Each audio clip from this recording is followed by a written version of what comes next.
Sir 12 வருஷம் ஒரு குழந்தை படித்து கஷ்டப்பட்டு ஒரு மார்க் வாங்குது. அது மேலே உங்கள் மரியாதை கிடையாது. ஒரு 3 மணி நேரம் டெஸ்ட்டுக்கு மட்டும் மரியாதை கொடுக்குறீங்க. எந்த விஷயத்தில் நியாயம் அது? ரைட்.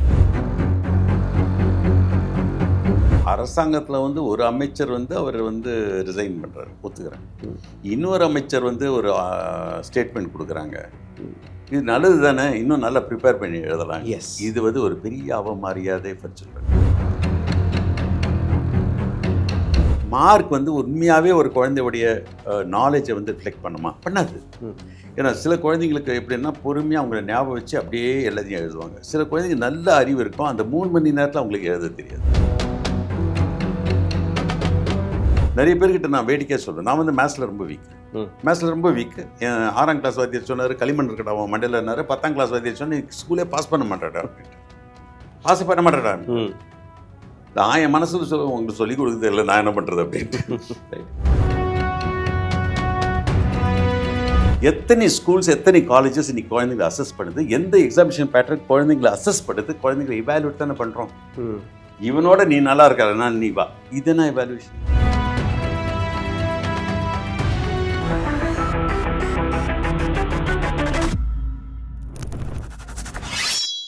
வணக்கம். நீட் தேவையா, தேவையற்றதா? அல்ல மாணவர்களுக்கு பரீட்சையே தேவையா, தேவையற்றதா என்கிற ஒரு கேள்வி கடந்த ஒரு வாரம் 10 நாட்களாக டெல்லியில் நடந்த ஒரு மிகப்பெரிய போராட்டம், மாணவர்களுடைய போராட்டம், ஜென்சியின் போராட்டத்தை பற்றி நாம் அனைவருமே பார்த்து கொண்டிருக்கிறோம். அரசாங்கம் மாணவர்களை ஹேண்டில் செய்யக்கூடிய விதமாக இருக்கட்டும், அல்ல போலீஸோடைய அட்ராசிட்டியாக இருக்கட்டும், சுப்ரீம் கோர்ட்லேருந்து தொடங்கி இன்ஸ்டியூஷன், அதாவது கான்ஸ்டியூஷன் வழியாக இருக்கக்கூடிய ஒவ்வொரு இன்ஸ்டியூஷனுமே இன்றைக்கி அமைதியாக இருக்கக்கூடிய காரணம் என்ன? மாணவர்களை எப்படி ஹேண்டில் செய்வது? மாணவர்களோட கோரிக்கை சரியா இல்லையா? முக்கியமாக நீட் அல்ல மற்ற காம்படிட்டிவ் எக்ஸாமில் நடக்கக்கூடிய பேப்பர் லீக், அதை பற்றி ஒரு மிகவும் ஆழமான ஒரு டிஸ்கஷன் தேவைப்பட்டது. இதை பற்றி மிகவும் ஆழமாக பேசுவதற்காக ஒரு ப்ரொஃபஸர் டாக்டர் சுல்தான் அஹமத் இஸ்மாயில், ஒரு எஜுகேட்டர், ஒரு ரிசர்ச்சர், மாணவர்களுடன் ரொம்பவே நெருக்கமாக அவர்களுடைய பிரச்சனைகளை, அவர்களுடைய விஷயங்களை ரொம்பவே ஆழமாக புரிந்து கொண்ட ஒரு நபர். சார் வணக்கம். வணக்கம். So you have been called as soil man, நிறைய உங்களுக்கு மண்புழு தான், மண்புழு. பட் இன்னொரு பக்கத்தை நான் உங்களை பார்த்தேன், ரொம்பவே ஆழமாக குழந்தைகளுடைய, முக்கியமாக ஜென்சியோடைய மனதை ரொம்பவே புரிந்து நீங்கள் பேசிகிட்டு இருக்கீங்க. இப்போ நடக்கக்கூடிய இந்த விவகாரத்தை நீங்கள் எப்படி பார்க்குறீங்க?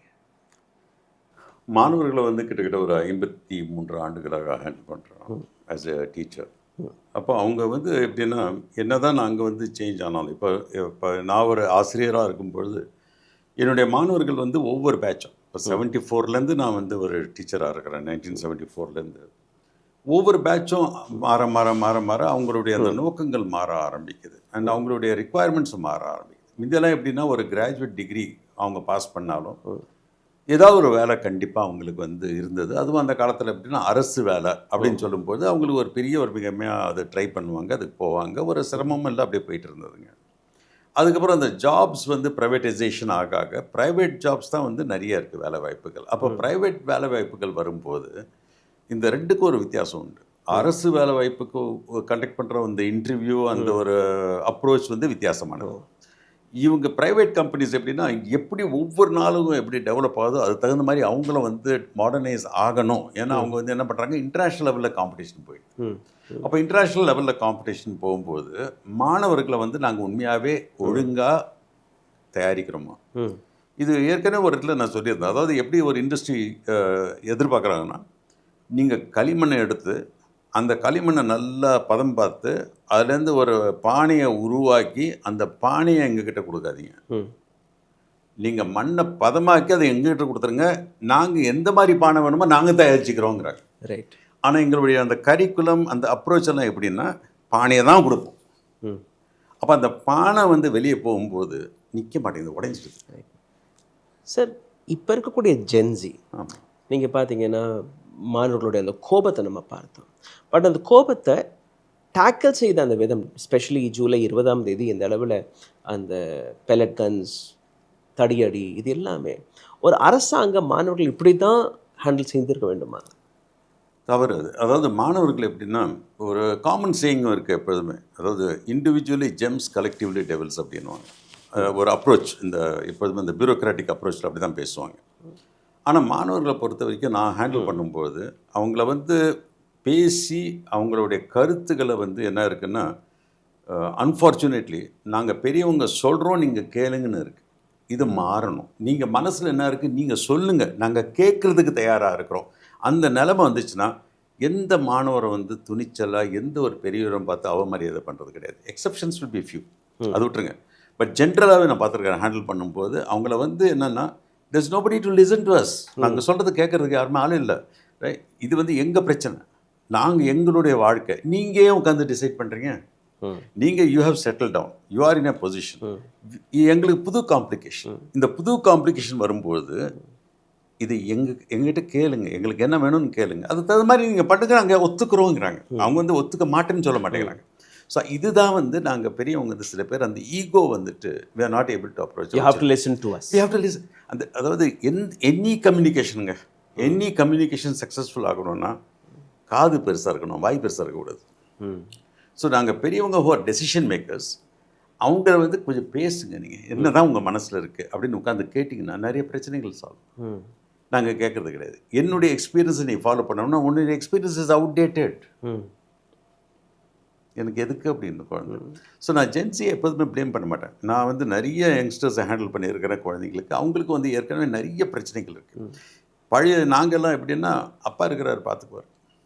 இப்போ அப்படி கிடையாது. ஏற்கனவே அவங்களுக்கும் சில லிமிடேஷன்ஸ் இருக்குது. இப்போ இருக்கிற ஜென்சி எப்படின்னா, நான் என் சொந்த காலில் நிற்க விரும்புகிறேன், I should earn my money, அதுக்கு எனக்கு காம்படென்சி இருக்கா, நாங்கள் வந்து குழந்தைங்களை வந்து எம்ப்ளாய்மெண்ட் ரெடி ஆக்குறோமா, நாங்கள் அவங்கள வந்து பிளேஸ்மெண்ட் ரெடியாக கொடுக்குறோமா, இல்லையே. நாங்கள் ஒரு டிகிரி தான் தெரியும். அதுக்கு தான் வந்து நான் சொல்லுவேன் எப்போதும் லிட்ரேட்டுங்கிறது வேறு, எஜுகேட்டடுங்கிறது வேறு. லிட்ரேட்டுங்கிறது ஒரு மொழியை வந்து பேச படிக்க எழுத தெரியணும். ஆனால் எஜுகேட்டட் ஒரு ஹாலிஸ்டிக். நாங்கள் அந்த மாதிரி பண்ணி தரோமா, ஸ்கில்ஸ் தரோமா, இல்லையே. எல்லாமே மார்க் பேஸில் தான் தரும். மார்க் வந்து உண்மையாகவே ஒரு குழந்தையுடைய நாலேஜை வந்து ரிஃப்ளெக்ட் பண்ணுமா, பண்ணாது. ஏன்னா சில குழந்தைங்களுக்கு எப்படின்னா பொறுமையாக அவங்கள ஞாபகம் வச்சு அப்படியே எல்லாத்தையும் எழுதுவாங்க. சில குழந்தைங்க நல்ல அறிவு இருக்கும், அந்த 3 மணி நேரத்தில் அவங்களுக்கு எழுத தெரியாது. அண்ட் கருத்துக்கள் நிறையா இருக்கும், கிளாஷ் ஆகும் மெண்டலி. நிறைய பேர்கிட்ட நான் வேடிக்கையாக சொல்லுவேன், நான் வந்து மேத்ஸில் ரொம்ப வீக்கு. 6ஆம் கிளாஸ் வாத்தியார் சொன்னார் களிமண் இருக்கடா அவன் மண்டலன்னாரு. 10ஆம் கிளாஸ் வாத்தியார் சொன்னால் ஸ்கூலே பாஸ் பண்ண மாட்டாடா அப்படின்ட்டு. பாஸ் பண்ண மாட்டாடா. நான் என் மனசில் சொல்லுவேன், உங்களுக்கு சொல்லிக் கொடுக்குறது இல்லை, நான் என்ன பண்ணுறது அப்படின்ட்டு. ரைட். ஆனால் 11ஆம் கிளாஸில் ஒரு ஆசிரியர் வர்றாரு. அவர் என்ன புரிஞ்சுக்கிறாரு, எங்களை மாதிரி மாணவர்களை ஸ்பெஷலாக ட்ரைனிங் கொடுக்குறாரு. அவர் பேர் ரெஜிஸ் அப்படின்ட்டு, பாண்டிச்சேரியில். அவர் வந்து என்ன ஸ்பெஷலாக ட்ரைனிங் எல்லாம் கொடுத்து எங்களை உருவாக்குறாரு. நீங்கள் நம்ப மாட்டீங்க, என்னுடைய மெட்ரிகுலேஷன் எக்ஸாம் அந்த காலத்தில் வந்து 1968 நான் மெட்ரிகுலேஷன். அப்போ வந்து மெட்ராஸ் யூனிவர்சிட்டி கண்டக்ட் பண்ணோம், போர்டு கிடையாது. ரெஜிஸ்டருடைய டிகிரி சர்டிஃபிகேட் கொடுப்பாங்க எங்களுக்கு. அதில் வந்து I was able to score 200 out of 200 in maths. Okay. Science தான் எனக்கு பிடிக்கும், அதில் 48 தான் எடுத்தேன். 48. அப்போ எனக்கு எப்படி தெரியும்னா, சயின்ஸ் எனக்கு ரொம்ப பிடிக்கிறதால எனக்கு என்ன தெரியுமோ அதெல்லாம் எழுதுகிறேன். ஆனால் உங்களுக்கு வர அந்த கீழே இருக்காது, திருத்துற கீழே இருக்காது. அப்போ அதெல்லாம் 0. ஸோ நான் எழுதுறது மார்க்ஸுக்காக இல்லை, என்னுடைய நாலேஜை எழுதினேன். That was not appreciated. நான் காலேஜ் வரும்போது எங்கள் பேராசிரியர் வந்து நீ மேத்ஸ் தான் எடுக்கணும் பிகாஸ் 200, நான் சயின்ஸ் தான் வேணும் சார் அப்படின்னு. கொஞ்சம் கருத்து அவர் வந்து சொல்கிறாரு, நான் திரும்பி அவர்கிட்ட ப்ளீட் பண்ணுறேன். அவர் புரிஞ்சுக்கிட்டு படி, பரவாயில்ல போய் சயின்ஸ் படி அப்படின்னாரு. அந்த மாதிரி இன்றைக்கி எடுக்கிறது கிடையாது. ரைட், எடுக்கிறது கிடையாது. அந்த மாதிரி பிரின்சிபால்ஸும் இப்போ கிடையாது. ஸோ இந்த இடத்துல தான் ஒரு அந்த கான்ஃப்ளிக்ட் வருது. இன்றைக்கி தான் கான்ஃப்ளிக்ட் வருது. ஏன்னா அந்த குழந்தைக்கு வந்து நான் பாருங்கள், நிறைய பேர் வந்து என்ன பண்ணுறாங்க, ஸ்கூலை ப்ளேம் பண்ணுறாங்க. ஸ்கூல்ஸ் வந்து வேஸ்ட்டு, ஸ்கூலில் வந்து நாலேஜ் கொடுக்குறது கிடையாது, ஸ்கூலில் வந்து வெறும் road memory. I am against it. நான் வந்து ஸ்கூலை ப்ளேம் பண்ணவே மாட்டேன். ஏன்னா இன்னைக்கு வரைக்கும் காலேஜுடைய அட்மிஷன் மார்க் பேஸ்டாக இருக்கும்.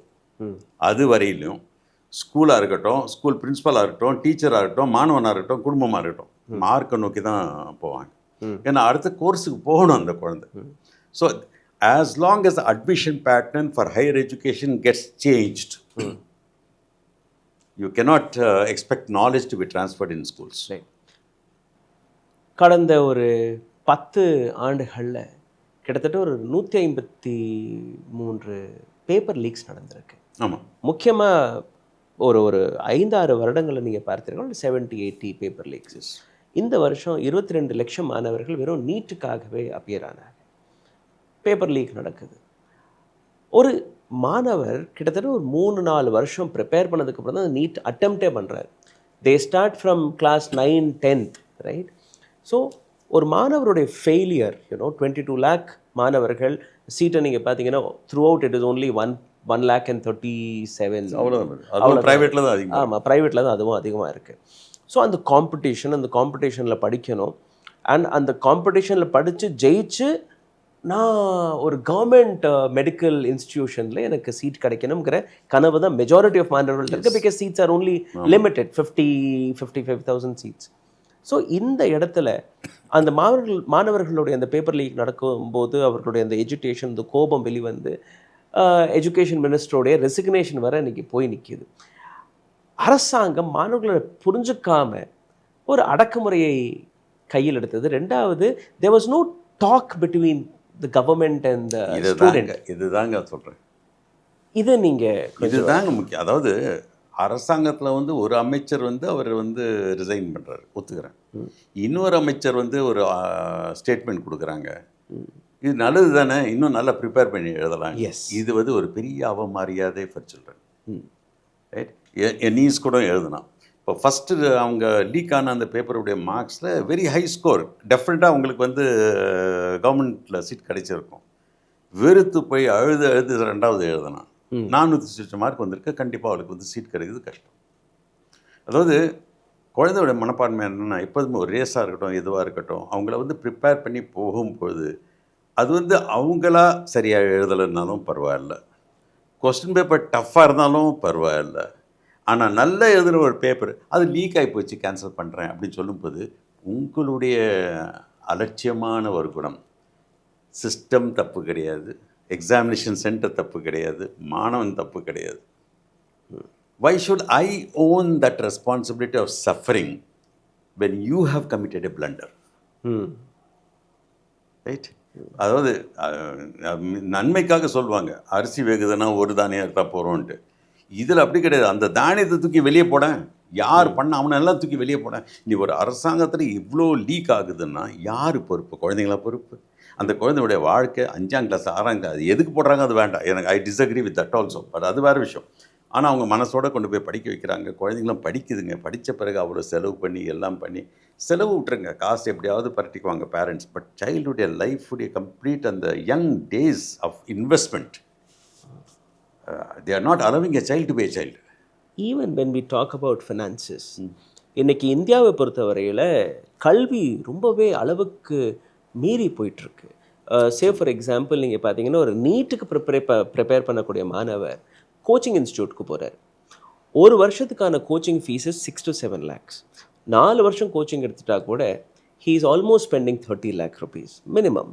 அதுக்கப்புறம் அட்மிஷன் கிடச்சிருச்சுன்னா அதுக்கு ஒரு 2-3 கோடி ரூபாய் அது தனி. ஸோ ஒரு டாக்டர் ஆகிறதுக்காக ஒரு 3-3.5 கோடி ரூபாய் ஒரு மிடில் கிளாஸால் கட்ட முடியுமாங்கிற ஒரு கேள்வி வருது.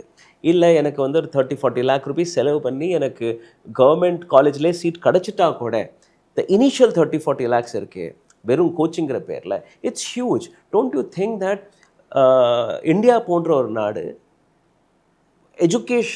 எஜுகேஷனை பேஸ் பண்ணியே தன்னுடைய வாழ்க்கையை மாற்றலாம் என்கிற ஒரு கனவுல வாழக்கூடிய எத்தனையோ மாணவர்கள் அவர்கள் ஏமாற்றம் அடைகிறார்களா இல்லையா? சார், 12 வருஷம் ஒரு குழந்தை படித்து கஷ்டப்பட்டு ஒரு மார்க் வாங்குது, அது மேலே உங்கள் மரியாதை கிடையாது. ஒரு 3 மணி நேரம் டெஸ்ட்டுக்கு மட்டும் மரியாதை கொடுக்குறீங்க. எந்த விஷயத்தில் நியாயம் அது? ரைட்.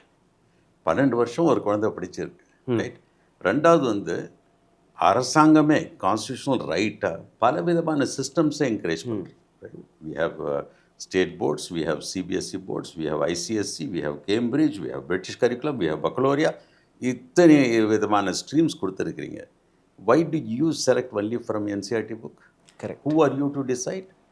வென் இந்த குழந்தைங்கள்லாம் இவ்வளோ படிக்கும்போது உண்மையாக சத்தியம்னு சொல்லும்போது, நான் பழைய கமிட்டியில் இருந்தேன், இப்போ புது கமிட்டியில் கொஞ்ச நாள் நான் இருந்தேன். டெக்ஸ்ட் புக்ஸுக்கெல்லாம் நான் தான் வந்து ரிவைஸ் பட்டத்தில் கமிட்டியில் இருந்தேன். தமிழ்நாடு அரசுடைய மெட்ரிகுலேஷன் அண்ட் ஸ்டேட் போர்ட் புக்ஸுக்கு Tamil Nadu books are much superior to NCERT books. நீங்கள் டெல்லியெல்லாம் போனீங்கன்னா யூபிஎஸ்சி சென்டர்ஸ்லாம் தமிழ்நாடு புக்ஸ் வச்சுருப்பான் அப்படியே படிக்கிறதுக்காக, ரைட்? அந்த அளவுக்கு அருமையாக இருக்கும்போது அந்த புத்தகத்தை நீ நெக்லெக்ட் பண்ணிவிட்டு நான் சிபிஎஸ்சி தான் பண்ணுவேன் அப்படின்ட்டு முக்கியமான டாப்பிக்கெல்லாம் இங்கே எடுத்துட்டு, இப்போது ஒரு இந்திய நாடு வந்து ஹை பயோடைவர்சிட்டி இன் culture, food, religion, even education. அப்படி இருக்கும்போது என்னுடைய மாணவனுக்கு இப்போ தமிழ்நாட்டு மாணவனுக்கு வந்து காவேரி பற்றி தெரியும், சில ஆறுகளை பற்றி தெரியும், இங்கே இருக்கிற டெல்டா பற்றி தெரியும், பே ஆஃப் பெங்காலை பற்றி தெரியும், எங்கள் வயலை பற்றி தெரியும், பாம்பு பற்றி தெரியும். நீ கொஸ்டின் பேப்பர் செட் பண்ணுற ஒரு ராஜஸ்தானில் உட்காந்துட்டு பாலைவனத்தை பற்றி அவர் எல்லாத்தையும் கேட்டாருன்னா இந்த குழந்தை எப்படி எழுதும்? அப்போ உன்னுடைய கொஸ்டின் பேப்பரே பயாஸ்டாக இருக்கு, உன்னுடைய எக்ஸாமினேஷன் பேட்டர்னே பயாஸ்டாக இருக்கு, அப்போ என் குழந்தை எப்படி ஃபேஸ் பண்ணும்? இப்போ பெற்றோர்கள் மனதில் ஒரு மித் மாறிடுச்சு இல்லையா? எல்லா மெட்ரிகுலேஷன் ஸ்கூலும் நீங்கள் பாருங்கள் அடுத்தடுத்து சிபிஎஸ்சியாக மாறிட்டு வருது. And parents also they feel என்னுடைய குழந்தை சிபிஎஸ்சியில் போய் படித்தா மட்டும்தான் என்சிஆர்டி அந்த டெக்ஸ்ட் புக்கெல்லாம் கிடைக்கும் and he can appear on NEET or JEE போன்ற எக்ஸாம்ஸ்.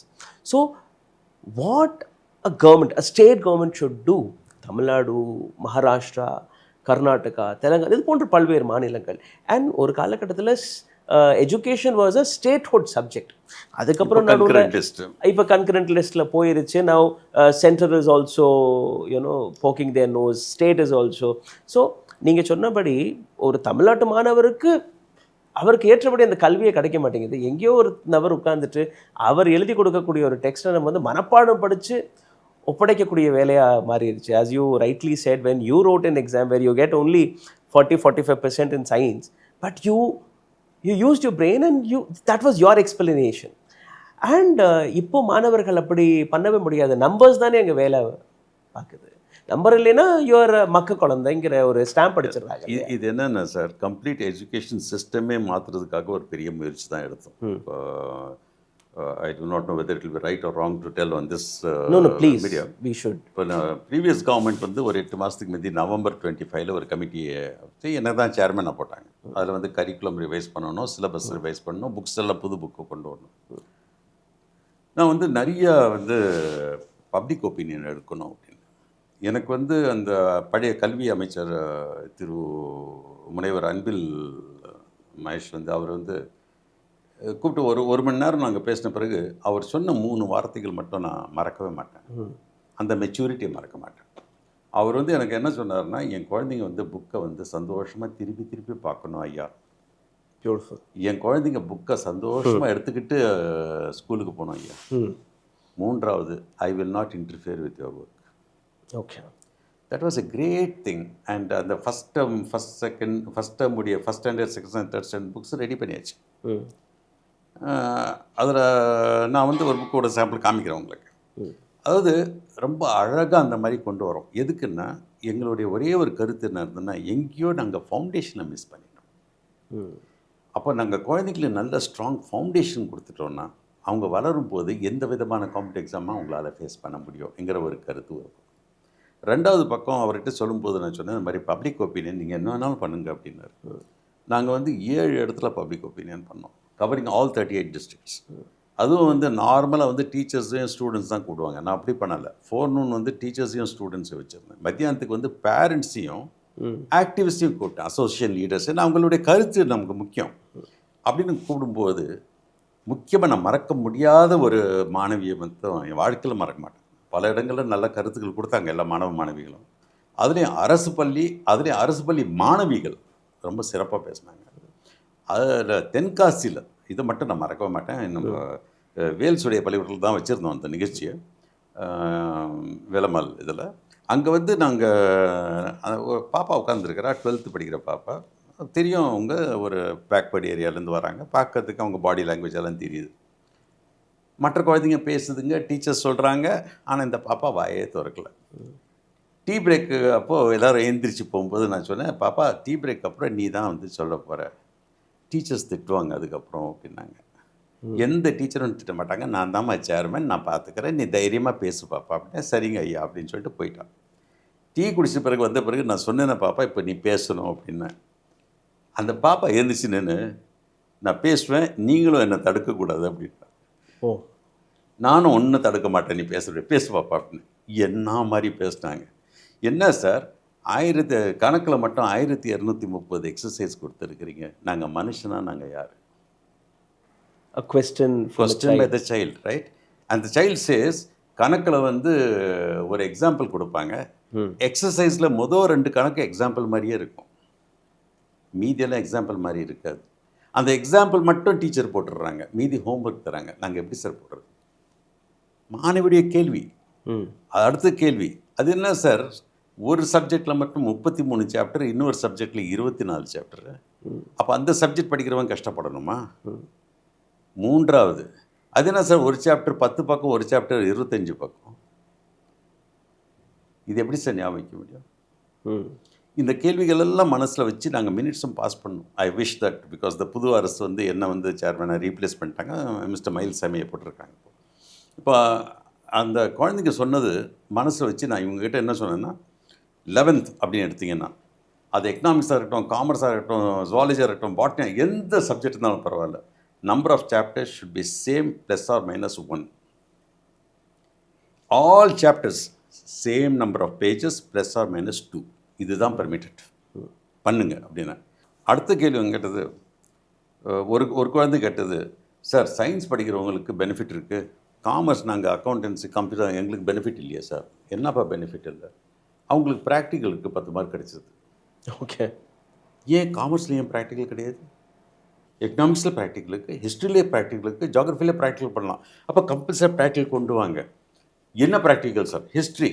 அந்த கிராமத்தில் படிக்கிற குழந்தைக்கு கிராமத்தில் இருக்கிற எல்லாத்தோடைய பழைய மண்டபம் எது இருக்குது, பழைய கோயில் எது இருக்குது, பழைய மசூதியோ கோயிலோ சர்ச்சோ, பழைய ஒரு ஆறோ ஒரு குளமோ குட்டையோ எது இருக்குது, அதை போய் பார்த்தவங்க எழுதட்டுமே, ஜியாகிரஃபி எழுதட்டுமே, ஹிஸ்ட்ரி கேட்கட்டுமே, இந்த ஊர் எப்போ ஆரம்பிச்சது, என்ன ஆச்சு, தாசில்தாரோட இன்டர்வியூ இருக்கட்டுமே. ஸோ அந்த மாதிரி சில ப்ராக்டிகல்ஸ் நாங்கள் கொண்டு வந்தோம்னா எல்லா குழந்தைங்களும் ஒரு பெனிஃபிட் கிடைக்கும், ஒரு அட்வான்டேஜும் கிடைக்கும்ங்கிற ஒரு கருத்து எல்லாம் முன் வச்சாங்க. ஸோ எங்களுக்கு அந்த வாய்ப்பு, இந்த மாதிரி வாய்ப்பு ஏன் அரசு இந்த மாணவர்களை உட்காந்து பேச மாட்டேங்குது? Dialogue is missing. Dialogue, you see, it was so simple for me. நாங்கள் நினச்சோம் வேறு ஏதோ பண்ணலான்ட்டு. அந்த பேசிக் திங் குழந்தைக்கு வந்து எது அஃபெக்ட் ஆகுது? Number of pages, number of chapters, all this has an impact on the child. So நாங்கள் பாட்டு உட்காந்துட்டு எங்கேயோ உட்காந்துட்டு மெடிக்கல் கவுன்சில் ஆஃப் இந்தியாவிலேருந்து ஒரு சிலபஸ் ரெடி பண்ணி according to my knowledge, right? See, I have done my soil biology and I was head of the department of biotechnology. ஒரு ஸ்கூலுக்கு போய்ட்டு நான் பேசும்போது என்னுடைய நாலேஜ் நான் பேசினா அந்த குழந்தைக்கு ஏற்றுக்குமா? இல்லை I have to come down to the knowledge of the child to understand what the child knows. See, evaluation is different, assessment is different. Evaluation எப்படின்னா, இந்த செடி வளரல, அதான் evaluation.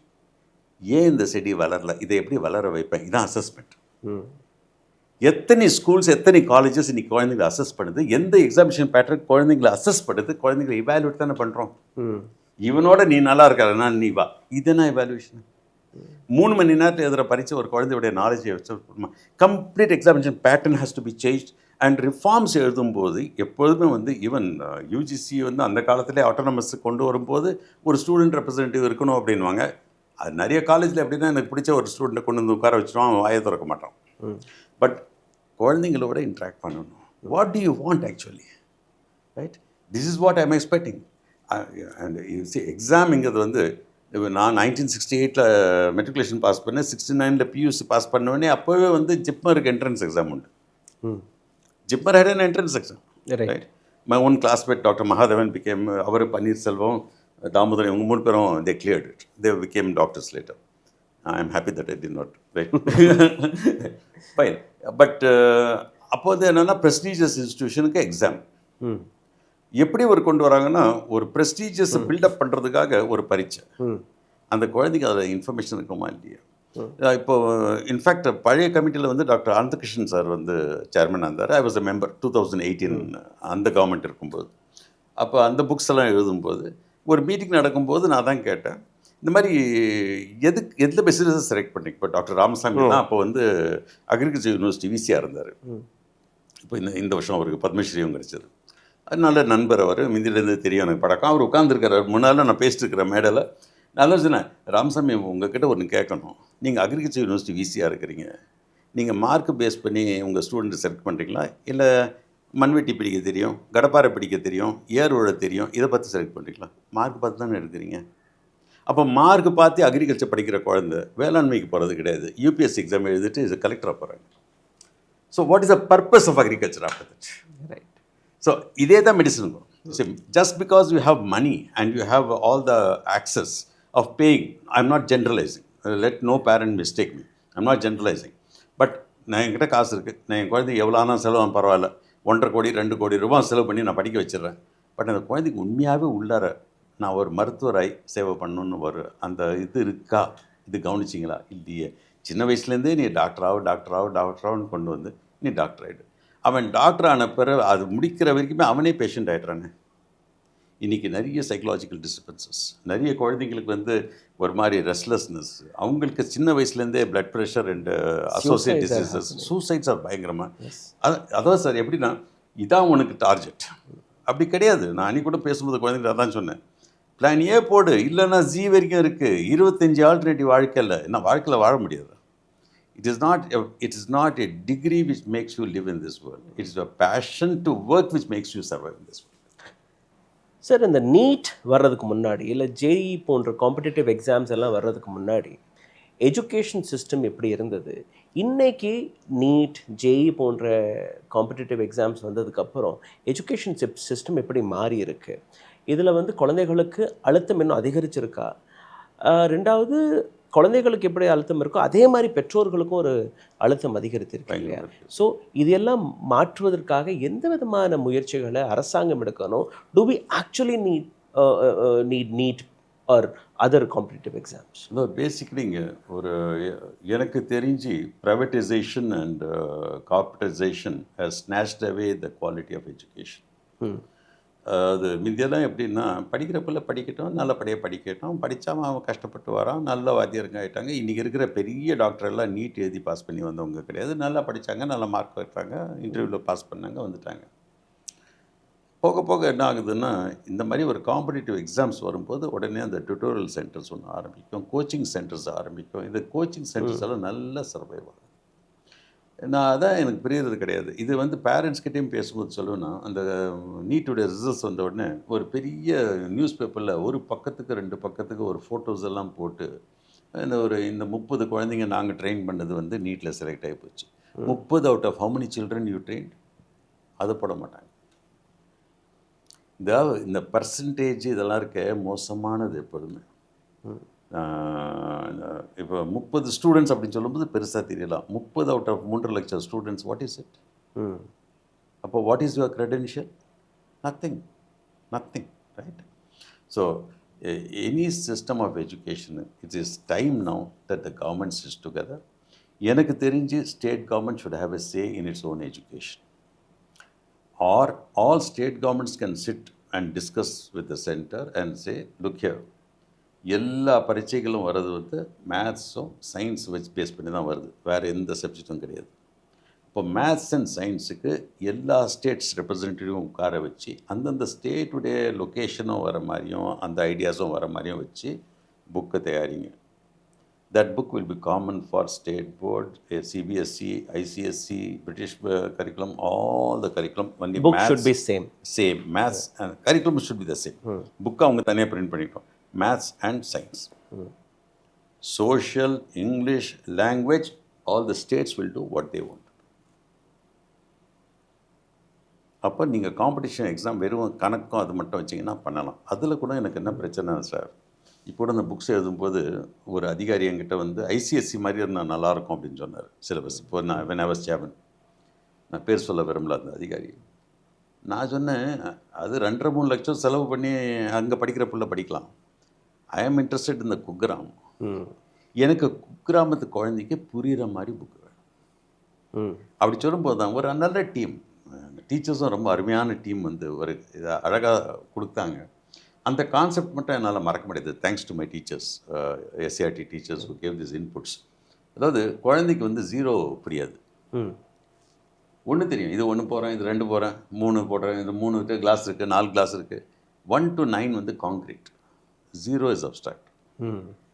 அப்போ எடுத்தவொடனே நாங்கள் எப்படி 10 சொல்ல முடியும்? அப்போ அந்த 1 to 9 ஃபெமிலியர் ஆன பிறகு ஒரு கதை கொண்டு வரோம். எல்லாமே படங்கள் தான். அதாவது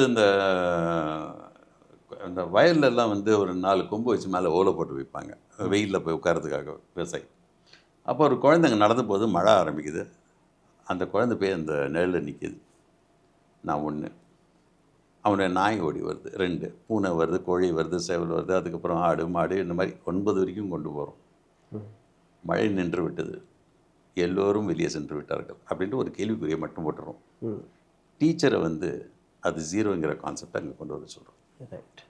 ஸோ இந்த மாதிரி கதை மூலியமாக இது வந்து இதெல்லாம் கான்ஃபிடன்ஸ் கொடுத்தது நம்ம the previous education side you take the liberty of doing whatever you want, right? So அந்த மாதிரி கதை மூலியமாக சொல்லும்போது குழந்தைங்களுக்கு ஒரு ஃபவுண்டேஷன் கிடச்சிடும். இந்த குழந்தைங்க வந்து வரும்போது அவங்களுக்கு எந்த மாதிரி காம்படிட்டிவ் எக்ஸாம் வந்தாலும் they can face with dignity. My last question. We have produced so many scholars, scientists, researchers, Abdul Kalam, Mr. Ismail, உங்கள் போன்ற நபர்கள், அப்துல் கலாம் போன்ற நபர்கள். இந்த எஜுகேஷன் சிஸ்டத்தை வச்சு நம்ம உருவாக்க முடியுமா? இன்றைக்கி அந்த ஃப்ரீடம் இருக்காங்கிற ஒரு கேள்வி வருது. எங்களால் உருவாக்க முடியும், ஆனால் எங்களுக்கு ஃப்ரீடம் இல்லை. இது 2 வித்தியாசமானது. ஒரு சின்ன கருத்து வித்தியாசத்தில் வந்து என்னை வந்து இருக்கக்கூடாதுங்கிற மாதிரி ஒரு நிலைமையில கொண்டு வந்துருக்குறாங்க, ரைட்?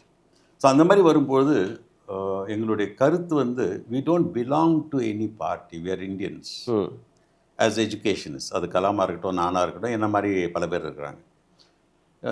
நான் அடிக்கடி அதான் சொல்லுவேன், எனக்கு என்னுடைய அந்த சுற்றுச்சூழலும் கல்வியை சம்மந்தப்பட்டது. எனக்கு வந்து செல்வி ஜெயலலிதா இருக்கும்போதும் சரி, கலைஞர் இருக்கும்போதும் சரி, இபிஎஸ் இருக்கும்போதும், ஓபிஎஸ் இருக்கும்போதும், மாண்புமிகு நம்ம ஸ்டாலின் இருக்கும்போதும் எல்லாரும் எனக்கு கமிட்டிஸில் போட்டிருக்காங்க.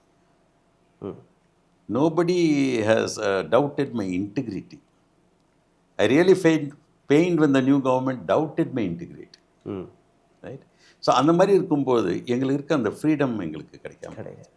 இப்போ எனக்கு என்னென்னா ஒரு அந்த குழந்தையுடைய கனவு தான் என் மண்டையில் ஓடிட்டு இருக்கு. அந்த 12th அந்த குழந்தை அது பேசினது, அது முகம் அப்படியே எங்கள் மனசில் இருக்குது. நான் 1, 2, 3க்கு இப்போ உருவாக்கினேன், பட் 12th வரைக்கும் நான் அதை உருவாக்கி கொண்டு வந்து கொடுத்துருந்தேன்னா எங்கள் குழந்தைங்க ஸ்டேட் போர்டுக்கு வந்து ஒரு அருமையான ஒரு கருத்தோடு வெளியே வந்திருக்குங்கிற ஒரு நம்பிக்கை. ஏன் லோடை குறைக்கணும், குவான்டிட்டியை குறைக்கணும், குவாலிட்டியை காம்ப்ரமைஸ் பண்ணக்கூடாது. Where is our research going sir? இஸ்ரோவாக இருக்கட்டும், மற்ற காம்படிஷன், மற்ற ஃபீல்டாக இருக்கட்டும், எங்கேயுமே ரிசர்ச்சில் இப்போ இருக்கக்கூடிய கவர்மெண்ட்ஸ், அது ஸ்டேட் கவர்மெண்ட்டாக இருக்கட்டும் இல்லை சென்ட்ரல் கவர்மெண்ட்டாக இருக்கட்டும், அதில் கவனம் செலுத்துகிறபடி எனக்கு தெரியல. இப்போ நீங்கள் பார்த்தீங்கன்னா ரீசெண்ட்லி இஸ்ரோவில் இருக்கக்கூடிய எத்தனையோ சயின்டிஸ்ட் ரெசிக்னேஷன் கொடுத்துட்டெல்லாம் வெளியில் போகிறாங்க. So are they finding better opportunity outside India then not outside India? There has been a lot of privatization even in space technology in India. And they are giving a better package to them. So அந்த மாதிரி ஒரு package and quality இருக்கும்போது sir ஒன்று மட்டும் உங்ககிட்ட சொல்கிறேன், it is a failure of system. System failure தான். அதாவது எப்போதுமே வந்து ஒரு ஸ்டேஜுக்கு வந்த பிறகு ஒரு மனிதனை எதிர்பார்க்கறது என்னென்னா ஒரு செல்ஃப் ரெஸ்பெக்ட். அவன் பண்ணுற அந்த வேலைக்கும் அந்த கான்ட்ரிபியூஷனுக்கும் ஒரு மரியாதை கொடுத்தீங்கன்னா தங்குவாங்க. நம்ம இதில் ஹைரார்க்கி ரொம்ப பயங்கரம். இந்த பூட்லிக்கிங்க்கு மரியாதை இதெல்லாம் வந்து நீங்கள் எதிர்பார்க்கக்கூடாது. ஒரு ஒர்க் இருக்குன்னா அந்த ஒர்க் வந்து அருமையாக நடக்கணும். நாங்கள் மரியாதை கொடுக்குற பழக்கமே கிடையாது. நம்ம சோஷியல் ஜஸ்டிஃபிகேஷன் பேசுவோம், பட் வி ரியலி ஃபாலோ அப்படின்னு வரும்போது பல இடங்களில் வந்து நானே இருக்கும்போது பார்த்துருக்குறேன். எனக்கு வந்து இந்த 45 காலம் as a teacher I could not learn much, but 4.5 years, for almost 5 years as a planning commission member, I was able to meet and interact with people. அங்கே அதிகாரிகள், சில அதிகாரிகள் down to earth, I tell you, who are ready to IAS officers. அவங்க அப்படியே கருத்து உள்வாங்கி செய்கிறதுக்கு தயார். But there are some people who feel that they are egoistic. அப்போ வரும்போது நிறைய வந்து அந்த மாதிரி பிரச்சனைகள் வரும்போது தான் எனக்கு என்ன தெரியுதுன்னா, எல்லாருமே மக்களுக்காக வேலை செய்கிறோமா அப்படின்னு வரும்போது அந்த கைடன்ஸ் ஒழுங்காக கிடைக்காதா? ஏன்னா நிறைய அமைச்சர்கள் வந்து அவங்களுக்கு வந்து அந்த ப்ராட் பேஸ்டு இன்ஃபர்மேஷன் நாலேஜ் அவங்களுக்கு இருக்கிறதுக்கு வாய்ப்பு கிடையாது அவ்வளோ. But they are ready to do. அவங்க எடுத்து சொன்னோன்னா பண்ணுவாங்க. அந்த நேரத்தில் தான் கைடன்ஸ் தேவைப்படுது. அந்த நேரத்தில் we need. Secondly, credit also goes to politician than the person who researched and worked hard for so many years. We saw that in Chandrayaan's launch. எனக்கு என்னமோ union government has cut down a lot of funds for basic research. எப்போதுமே வந்து அப்துல் கலாம் ஐயாவும் அடிக்கடி சொல்வார். ஏன்னா அவரோட நானும் மூவ் பண்ணியிருக்கேன். அவர் குடும்பத்துடைய அந்த ஃபவுண்டேஷனுக்கு நான் அட்வைசராக இருக்கிறேன். இப்போ கூட போயிட்டு வந்தேன், அவருடைய நினைவு நாளுக்கு போயிட்டு வந்தேன். அவர் வந்து அடிக்கடி சொல்கிறது வந்து பேசிக் சயின்ஸை மறக்கக்கூடாதுங்க அப்படின்னு. ஏன்னா எந்த ஒரு சயின்ஸ் டெவலப் ஆனாலும் பேசிக் சயின்ஸ் இல்லாமல் அந்த சயின்ஸ் டெவலப் ஆகாது. இன்றைக்கி பாருங்கள் எத்தனை டாக்ஸானமிஸ்ட் இருக்கிறாங்க, ஒன்றும் கிடையாது. பேசிக் சயின்ஸ் ரிசர்ச்சுக்கு நீ காசே கொடுக்க மாட்டேங்கிறாரு. எங்கேருந்து பண்ணுவாங்க research? And one more thing is, நிறைய பெரிய பெரிய இன்ஸ்டிடியூஷன்ஸுக்கே திருப்பி கொடுக்குறே தவிர சின்ன சின்ன காலேஜில் நிறைய ஆளுங்க இருக்கிறாங்க வேலை செய்கிறதுக்கு, அவங்களுக்கு கொடுக்குறது கிடையாது. எப்படி ஆகிப்போச்சுன்னா, in my country it doesn't mean what you know has no value, whom you know has value. ரொம்பவே அழகான வார்த்தைகள் sir. So this is what we expect from the government. நீட்டுக்கு வேறு ஒன்றும் கிடையாதுங்க. இந்த குழந்தைங்களை உட்கார வச்சு என்ன தான் நீங்கள் எதிர்பார்க்குறீங்க, எப்படி மாடிஃபை பண்ண நல்லாயிருக்கும்? Can you people give your inputs and your suggestions? Dialogue yes. You give your suggestions. Yes, you sit down. We are also prepared to sit down with you. Forget the past. Whatever has happened. How can we reform this? Give me 1, 2, 3, 4 or a milestone மாதிரி போட்டு within 5 years, 2 years or 3 years எப்படி streamline பண்ணி எப்படி கொண்டு போனால் which will be practical. Right? Do we really require NEET? No, we don't require NEET. So, because we have so many systems of examinations. அப்போ அந்தந்த system of எக்ஸாமினேஷனில் நான் எடுக்கணுன்னா எப்படி எடுத்துன்னு போகலாம், எந்த பேசிஸில் நான் செலெக்ஷன் பண்ணலாம்? இதுலேயே கூட நான் என்ன சொல்கிறேன்னா, ஸ்கூல் எஜுகேஷன் இம்ப்ரூவ் பண்ணணுன்னா admission to higher education should change, pattern should change. அப்போ ஸ்கூல் எஜுகேஷன் மார்க் வந்து கொஞ்சம் லிமிட் வச்சுக்க. பட் மீதி மார்க் வந்து instead of having a NEET, நீ சோஷியலாக ஏதாவது ஒர்க் பண்ணியா, நீ கோகரிக்குலர் ஆக்டிவிட்டீஸில் இருந்தியா, நீ ஸ்போர்ட்ஸில் இருந்தியா, நீ பொதுமக்களுக்கு ஏதாவது செஞ்சியா, சோஷியல் சர்வீஸில் இருந்தியா, என்எஸ்எஸில் இருந்தியா, அங்கெல்லாம் ஏதாவது பண்ணியா, உன்னுடைய கம்ப்ளீட் ப்ரூஃபோடு நீ சப்மிட் பண்ணி we will select you because you already have done work.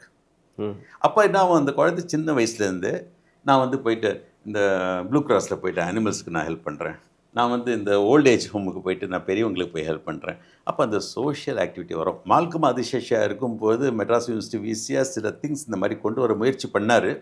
But அது நிற்கலை, அதுக்கப்புறம் அப்படியே சேஞ்ச் ஆகி போச்சு. ஸோ அந்த மாதிரி சில கான்செப்ட் இந்த குழந்தை வளரும் போதே, அது ஸ்கூல்லேருந்து வரும்போது almost +1 +2 is something like a college. அப்போ அந்த +1 +2ல் வரும்போது அந்த குழந்தைக்கு வந்து part of the curriculum should be some social activities, some co-curricular activities for which mark should be given. Beautiful. News and மீடியாவில் நீங்கள் பார்த்தீங்கன்னா கத்தி கூச்சல் போட்டு அலிகேஷன் எடுத்து வைப்பது, அந்த அலிகேஷனை டிஃபென்ஸ் செய்யக்கூடிய விஷயத்தை நம்ம பார்த்துட்ருக்கோம். But these kind of dialogues, these kind of discussions are very very important for the society. கன்க்ளூஷனுக்கு வந்துடலாம். Conclusion, government, state government and central government both should sit together.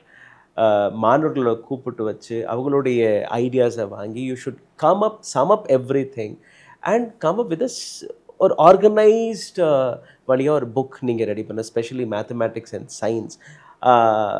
அது வந்து த்ரூ அவுட் பேன் இண்டியா அதே புத்தகம், அதே curriculum நீங்கள் பாடத்தை நடத்துனீங்கன்னா be prepared with the requirements of the most distant rural child in mind. Correct.